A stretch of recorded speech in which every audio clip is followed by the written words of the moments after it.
ओम शांति। प्रातः मुरली बाप दादा मधुबन।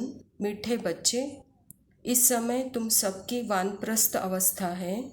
तुम्हें वाणी से परे अब वापस घर चलना है, इसीलिए बाप को याद करो।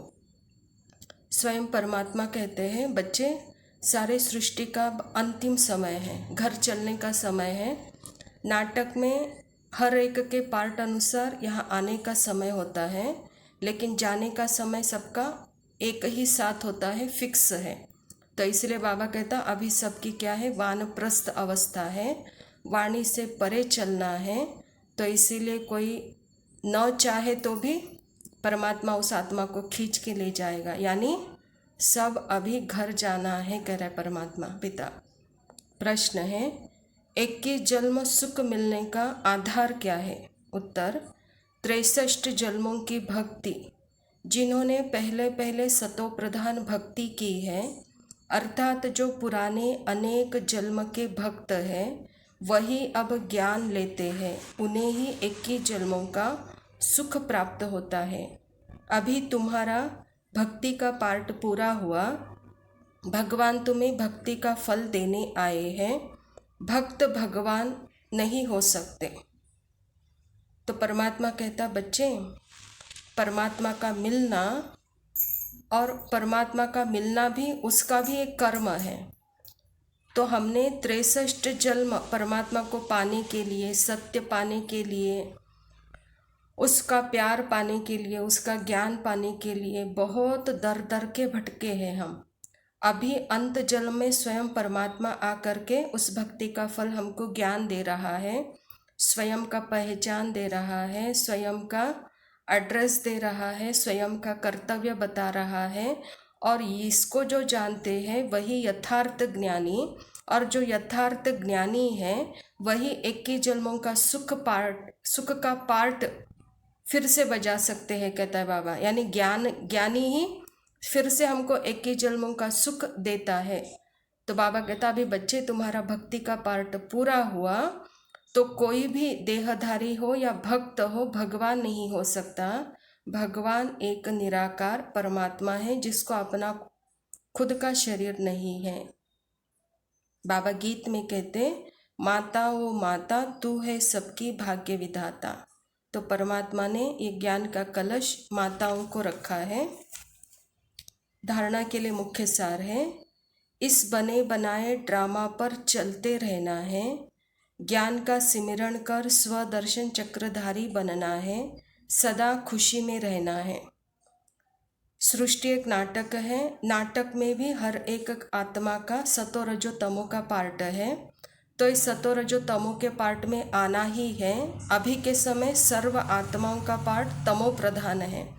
तो इसलिए बाबा कहता, बच्चे अभी आप शूद्र से ब्राह्मण बने हो, तो ब्राह्मण बनना अर्थात ही ज्ञान का सिमरण करना और स्वदर्शन चक्रधारी बनना, और हर आत्मा को ड्रामा के स्मृति से अर्थात पार्ट से उनको मुक्ति देना, यही आपका कर्तव्य है, कहता परमात्मा। दूसरा पॉइंट है, भक्तों को भगवान का सत्य परिचय देना है, भटकने से छुड़ाना है, ब्रह्मा की मददगार भुजा बन खुदाई खिदमतगार बनना है। ब्राह्मण अर्थात ही सत्य में टिकने वाले, क्योंकि सत्य परमात्मा का परिचय उन्हें मिला है, तो वह खुद भटक नहीं सकते हैं, तो दूसरों को भटकाने से छुड़ाने वाले।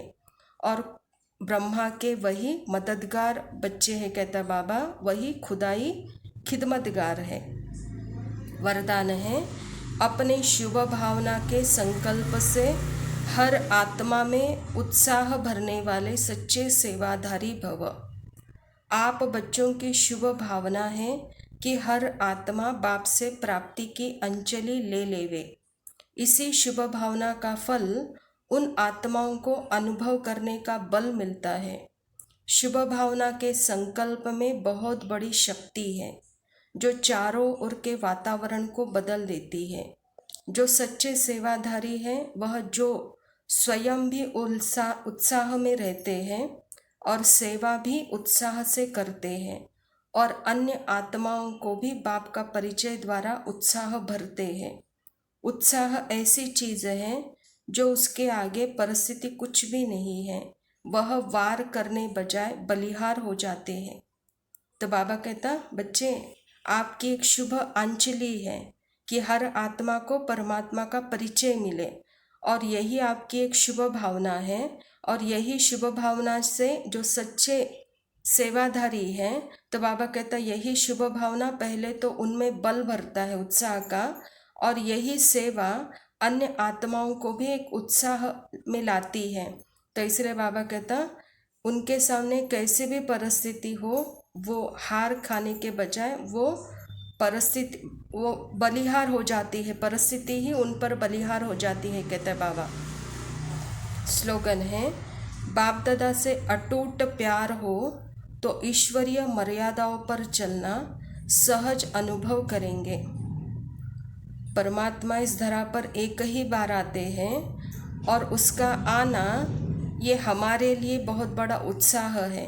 हमारे लिए अपने आप को उसके साथ बांधना है। तो परमात्मा के साथ बांधना अर्थात ही उसके मर्यादाओं में रहना, उसके नियम अनुसार हमको चलना। तो जो मर्यादाएं नियम पर चलते हैं वही परमात्मा के प्यारे बच्चे कहलाते हैं। ओम शांति।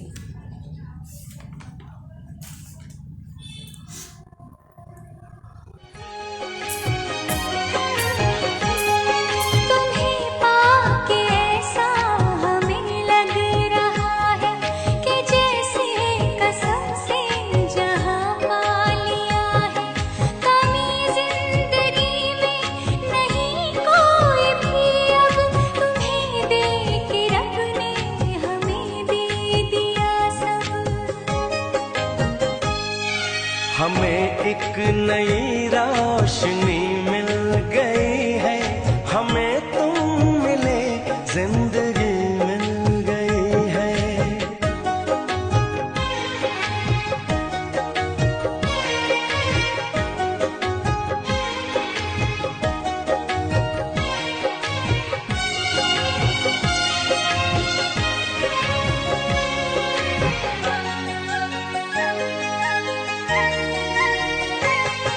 ये रिश्ता न टूटेगा जन्मों जन्म तक।